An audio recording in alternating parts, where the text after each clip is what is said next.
So I think first, the main reason I made this video was out of privacy for the person. I'm not gonna say their name, of course, but I was talking with an old student of mine, and she was telling me how she struggled with body image and nutrition, and she was telling me all these things that she was trying to do to change the way she looked. And in my head, I was just looking at her and I was like, she's gorgeous. I mean, everybody's gorgeous, like, in their own way. And it's just, and I know we hear it all the time, like, oh, you're beautiful in your own skin. But just hearing how much she wanted to change the skin that she was in broke me. And then it didn't just break me, it gave me that revelation of, I almost felt like I was having like a double life, because I know I struggled with that, but I just never spoke about it, and I know how common it is. And the more I talk about it, the more I realize how far back it actually stems from. So this is the story of how I was desperate to change who I was because I was so unhappy. It really just starts being in competitive dance my whole life. I was starting dance at 3 years old. It was literally my whole life. I was homeschooled for it. I gave up everything to do it, and it was by my choice. I was never forced to give up anything, or was never made to feel like I had to give something up. It was just a passion of mine that was so big that it became everything I was, everything I knew. I never learned how to ride a bike, to swim, to roller skate or ice skate, because like out of myself, I was just, I don't want to get hurt. I don't want to miss a practice. And to put it to the extreme of how dedicated I was, I gave up floor tickets to a Beyonce concert to go to an optional practice. It was eat, sleep, breathe, dance, and it consumed my whole life, but I didn't realize that early on it was consuming my identity. I had great teachers. I had teachers that maybe didn't know the weight that their words were having on me. I was told by a teacher of mine that was my role model at the time that because of the body shape I had, I would never be anything. I would never be worth anything. And if I didn't go under plastic surgery to change that, I would be nothing. And hearing that at 13 years old completely destroyed the way I viewed myself. I thought everything about me was wrong. I thought if I didn't change the way I looked, it would be wrong. I suffered with thyroid issues, so it caused my weight to rise. I was diabetic, so I had even more weight gain on top of that. I always fluctuated with weight and my body image and just trying to get everything under control, and I never felt like anything I did was enough. I was working out 6 days a week, I was under eating, I was overtraining, and my body was not cooperating. It was just a lot. It was a lot to take on, and I never felt like anything I was doing was right. Fast forward until I was about 19 years old, and I decided at one point, I went to the doctors and they told me I had PCOS, and that's pelvic cystic ovarian syndrome. And that causes weight gain, hormone imbalances. It causes a bunch of other things. And the doctor looked me straight in the face and said, that's just how you're going to be for the rest of your life. You're never going to lose weight. Your body's never going to change. And I, in that moment, remember thinking to myself that that's not true. There has to be a way. So in my dedication to change that narrative, I took things into my own hands. I did study nutrition. I studied different forms of exercises to see what worked for my body. And thankfully, I did found what worked for me. And it was incredible to see the changes that my body could have. But what no one knew is I was taking it to the extreme. I was depressed. I was anxious. I was under eating. And I was having panic attacks every day pretty much. I fell into a really bad depression to the point where I had no will to live. I've actually never said that out loud. And I remember being by myself one day and just thinking, this is it. I don't want to do this. I can't do this anymore. All because of I just didn't feel comfortable in my skin. And in that moment, I was in my room thinking, this can't be it. There has to be more to life. There has to be more joy. There has to be more. And I just remember I hadn't prayed really in years. And I just remember I started praying and praying and praying. And then I just felt what I can describe as a hand on my shoulder. And I just remember saying, God, like, okay, I'm so sorry. I turned his temple into a prison that took captive of every thought, every memory, and I put my family through it. We couldn't have a meal together. I was anxious. I was rude. I was so rude. I was bitter. And all this I would mask with a smile to teach teenagers. I taught teenagers, and I would encourage them, and I would uplift them, and I would tell them everything I wanted to hear. I just never believed it for myself. And it was a hard pill to swallow when I had to realize if I want to be better, I have to do better. And I started talking about it, and I started bringing things to light to the people closest around me. I started telling my friends and my family, like, hey, I'm struggling, and I need to be better. I taught 6-year-olds, and what I would think of is, man, I don't want my daughter to have these fears like I do. I don't want my daughter to go out to eat ice cream with her friends and panic because she feels her body's gonna change. And then on top of that, to think if your body does change, your value doesn't change. And I was so tied in on if I changed the way I looked, I would finally be enough. But I changed the way I looked, and I dropped all this weight to still feel empty, to still feel like I was missing the light. The body changed, the soul never did. And it was because I didn't take time to heal. I didn't take time to acknowledge, to give attention to. And it really was eye-opening. And I'm saying this story maybe without even a direct timeline of, or even an accurate timeline, but a big turning point was when I was suffering in silence, and a good friend of mine actually called me out, and he had no idea that I was struggling or what I was struggling with, and he called me out, and he was the first person to notice publicly what was wrong. And that's when it hit me that my problems were becoming bigger than what I could hide. I tried to hide so much, and it was killing me inside. I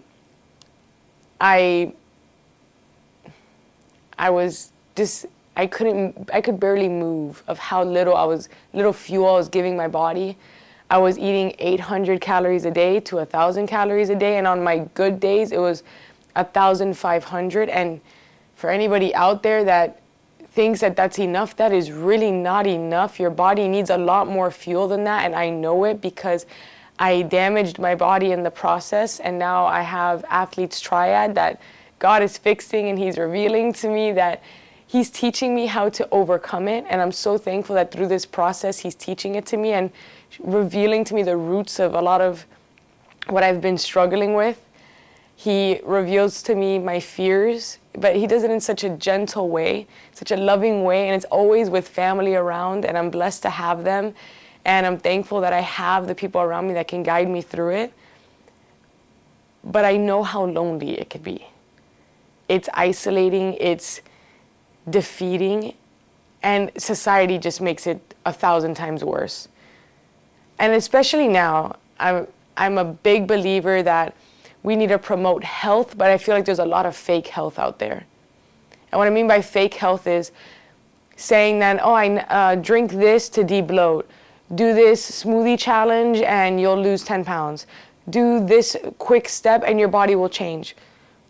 What we need to ask ourselves first is, why do you want to change to begin with? Do you want to feel better? Do you want to feel more muscular? Do you want to feel more athletic? Do you want to be able to run with your kids in the future? Or are you trying to change your body because you want to hit a number or hit a shape for someone else. And for a while, that's what I did. I tried to adapt my body to fit a number, to fit a shape that I thought people would like more. And nothing changed. And it almost feels like all those hard lessons, all those days where I starved myself were for nothing, but looking back, they showed me two things. One, how easy it is to convince yourself that the things you're doing that are wrong are right. And then it also showed me that God really can use the things that are meant to kill you for good and to strengthen you. Because doing what I was doing, I was getting to a point where my body couldn't keep up. My blood sugars were out of control, my skin flared up, and I had severe acne all over my face. I was dehydrated, I was running into problems with my kidneys and my liver, and I, again, developed what's called athlete's triad. I lost my menstrual cycle for 3 years, and I still haven't gotten it back. And those were all things that happened to myself because I was trying to be better for someone else. And I just want this video, if it could do one thing, it's make someone feel less alone and know that your shape, your personality, your everything about you is uniquely designed for a reason. And it's refreshing, I think, to know that. Like when you think about that and you're like, I was made like from like the beautiful creator, the same creator that made the sunrise and the sunset. He put us together, and I'm gonna say it for everyone out there. He put us together and he was like, I'm good. I am so talented. And when you start looking at yourself through that lens, you walk different, you talk different, you live different, you make different decisions because you know that what you did, and even like what you did in your past, what you're doing now in your future, you know that there's something bigger out there, someone that's watching over you. He watches over you, he protects you, he cares for you. And even in the lowest of low valleys, when I didn't know him, he knew me. When I was trying to run, he was running after me. And I'm thankful that I'm still here, because I know it's completely by his grace that I still have air in my lungs. And I took it for granted for a while.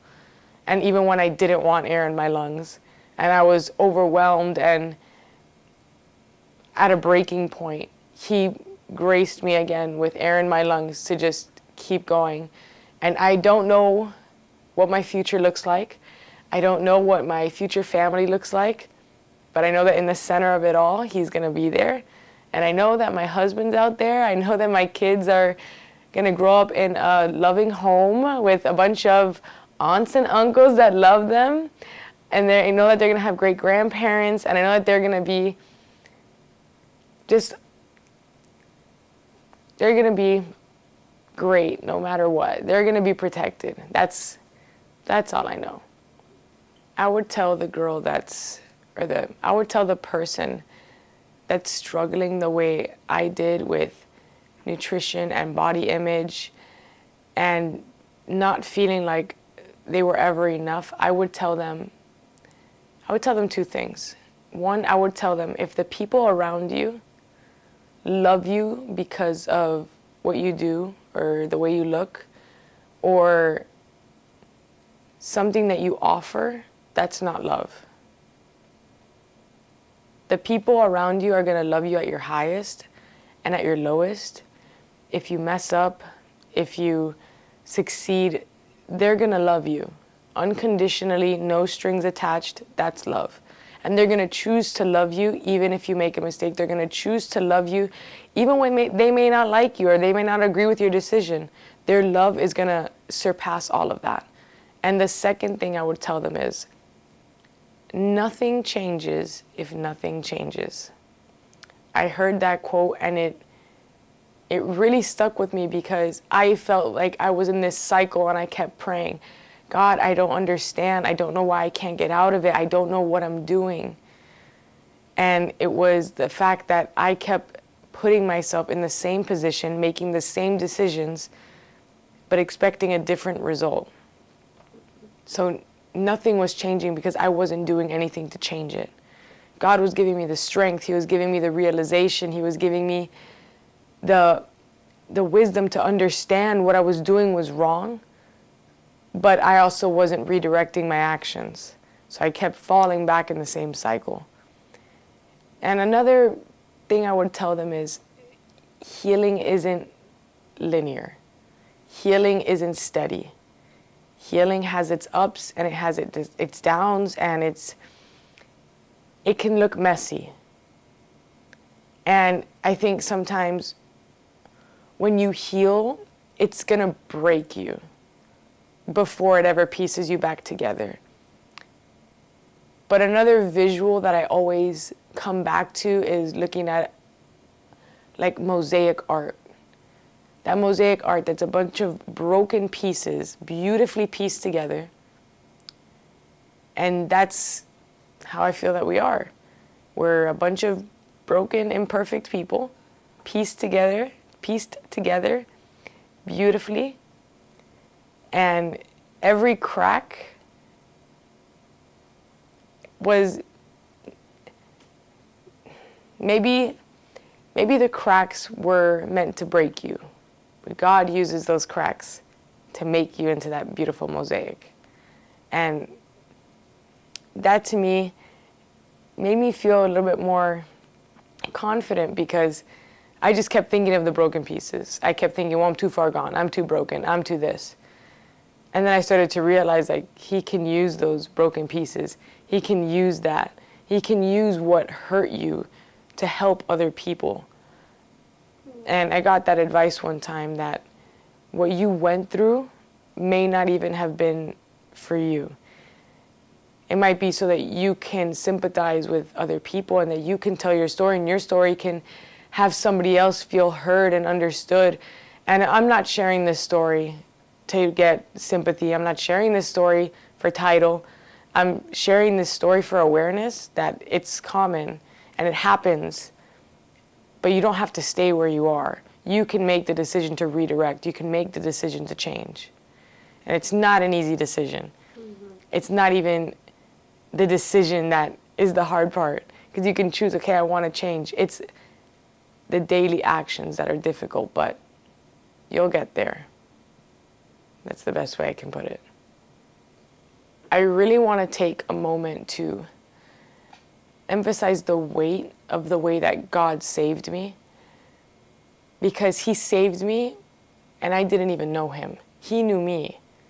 I didn't really have a relationship with him. I had heard about him, and my parents did like raise me with his name around my life, but I never prayed to him really. I never really knew him. I never had a relationship like that with him.